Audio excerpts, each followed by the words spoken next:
Shalom, shalom, peuple de Dieu, que notre Père vous bénisse tous. Je suis venu vous partager mon témoignage que j'ai jamais fait sur mon compte YouTube.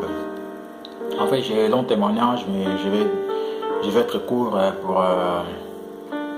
pour que les peuples de Dieu puissent connaître vraiment ce que Jésus a fait dans ma vie. Parce que, comme je vous dis toujours, il m'a pris de très loin. Quand je dis qu'il m'a pris de très loin, parce que j'ai été vraiment perdu dans le monde, dans les péchés, et grâce à Jésus, je peux dire merci mon Dieu, parce que sans lui, je ne serais pas là. Je suis reconnaissant de tous ces bienfaits qu'il a fait dans ma vie. Vous le savez, j'ai béni Dieu pour ça, que ce témoignage puisse toucher aussi, édifier aussi les peuples de Dieu, qui sont encore dans la même situation que moi, où j'étais passé avant. Et j'ai pris que Dieu vous aide au nom de Jésus. Et là, par contre, tout a commencé quand j'étais en Angola. J'avais entre 14 et 15 ans, quand je suis parti voir un vaudou, parce que j'ai joué au foot avant. Je suis parti voir des vaudous, c'était pour améliorer mon foot. Après, je suis parti voir un autre, c'était pour draguer une fille. Alors, c'est là qu'un jour je suis tombé malade en Angola, je ne savais pas ce que j'avais. Je suis parti voir des médecins, les médecins ont dit que non, que c'était le malaria et tout ça. Et c'est là que quelques temps après, c'est là que mon père et ma mère m'envoient ici en Europe. Et quand je vais en Europe, j'ai habité aux Pays-Bas. Quand je vais aux Pays-Bas, j'avais fait une demande d'asile. Parce que vous savez, quand on sort d'Afrique et tout ça, on va dans un pays étranger. Beaucoup demandent d'asile. Et moi, j'ai fait des demandes d'asile. Et c'est là que j'avais changé de nom. Et à ce moment-là, j'ai commencé à aller à l'école pour apprendre la langue, pour m'intégrer dans ce pays. Et c'est là que j'ai appris le néerlandais.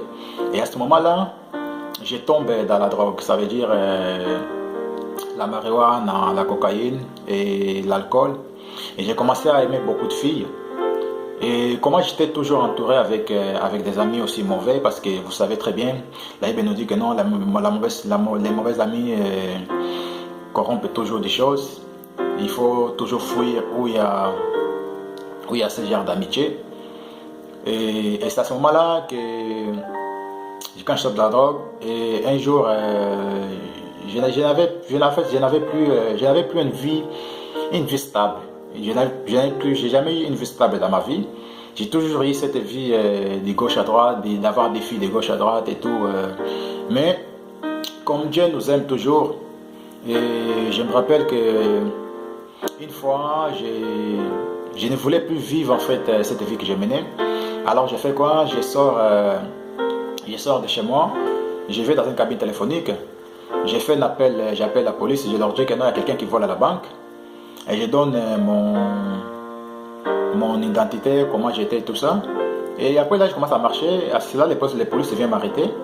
Et à ce moment-là, quand ils m'arrêtent, ils m'ont dit, il y a quelqu'un qui a appelé, que non, ils ont dit que non, que c'est toi qui vole à la banque. Et quand ils m'arrêtent, ils me ramènent à la prison. Je suis à la prison, je ne sais pas en prison. Et là, la dernière prison que j'avais fait, c'est celle-ci. Et là, après ça, j'avais entre 17 et 18 ans. Entre 17 et 18 ans, oui, je crois. Ouais. Et là, quand il m'a ramené en prison, il m'a ramené en prison de Rotterdam. J'étais là-bas pendant. Avant j'étais à l'Elstad. L'Elstad après m'envoyait à Rotterdam pour qu'il m'envoie dans mon pays en fait. Et le jour qu'il voulait m'envoyer dans mon pays, c'est à ce moment-là que je demande un briquet à un ami, en prison même. Je me ferme dans mon cellule. Je voulais mettre les feux dans mon cellule. J'ai allumé le briquet, mais le briquet ça s'allumait pas. Et après, j'attends une voix qui m'appelle, ils m'ont dit que non, Claudio vient à l'accueil. Et là, je pars à l'accueil. C'est à ce moment-là qu'ils me disent que non, tu sors aujourd'hui. Je ne savais pas que non, tout c'était Dieu qui était derrière tout ça. Moi, avant, je connaissais parce que j'étais aveuglément spirituellement, je ne comprenais rien du tout. Parce que si je vous le dis, ça fait il y a longtemps, il y a 10 ans de ça, que le Seigneur me donnait toujours une vision, que j'ai tiré les cheveux dans ma bouche, mais moi je ne comprenais pas ce que c'était en fait. Et voilà, parce que j'étais vraiment dans le monde aveuglément, comme je vous l'ai dit. Et c'est là que quand je sors de prison, je vais chez une copine que j'habitais avant. Et là, je reste là-bas, je l'expliquais tout ça. Et j'étais obligé de sortir des Pays-Bas parce qu'il fallait que je retourne encore au tribunal pour une dernière décision en fait. Et c'est à ce moment-là que j'ai décidé vraiment de sortir des Pays-Bas parce que j'étais grave dans la drogue. Je n'arrivais plus à sortir, j'étais vraiment attaché là-dedans. Et quand je sors des Pays-Bas, je viens ici en France. Quand j'arrive en France ici aussi, et c'était toujours les mêmes problèmes que j'avais avec la police et tout ça, prison d'ici et là-bas. Après ils m'ont viré de France, ils me donnent 48 heures de quitter la territoire française. Et là, je repars en Belgique. Quand je repars en Belgique, ils m'arrêtent aussi à la gare de Midi. Après, ils m'ont dit, par contre, M. Dalmeda, nous, en fait, on peut rien faire pour toi. Mais par contre, si tu veux, tu peux vivre ici, mais on ne peut pas te donner des papiers. Et moi, je dis, ok, c'est ok, d'accord. Moi, je parle néerlandais. J'ai commencé à faire une formation dans la restauration comme aide cuisinier. Et c'est à ce moment-là que non, tout a bien commencé là-bas en Belgique. J'étais vraiment bien. Je ne vais pas mentir, j'étais bien en Belgique. J'avais formation pendant 2 ans d'aide cuisinier. Pendant 1 an et demi, j'ai fait cette formation-là. Mais là, par contre, j'étais toujours. C'est là que la France, en fait, ils appellent là-bas. Ils disent que non, il y a quelqu'un qui habite chez vous là-bas, il doit revenir ici en France parce que. Il doit revenir ici en France parce que vous savez, le truc de l'État, tout ça, on ne peut pas tout comprendre. Et moi, je ne voulais pas venir parce que ma formation, c'était presque à la fin des 2 ans pour avoir mes diplômes. Et moi, je dis que non, je ne viens pas.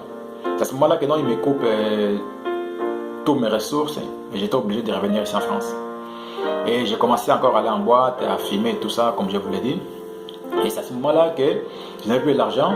Alors, qu'est-ce qui m'arrivait? J'ai croisé des gens, des amis gays et tout ça. Et un jour, j'ai plus d'argent, je dors avec cette personne-là, gay, peut-être pour me donner que de l'argent pour revenir en France. Je ne vais pas mentir, je ne suis pas fier de ça, mais c'est mon passé. Comme la Bible nous dit que non, nous sommes d'un divorce avec les Christ, tout ce qui est passé est ancien et maintenant je suis un divorce là. Et à ce moment-là que je viens en France ici, il y a la deuxième partie qui vient, parce que là sur 7 minutes, que Dieu vous bénisse, je vais continuer dans la deuxième partie.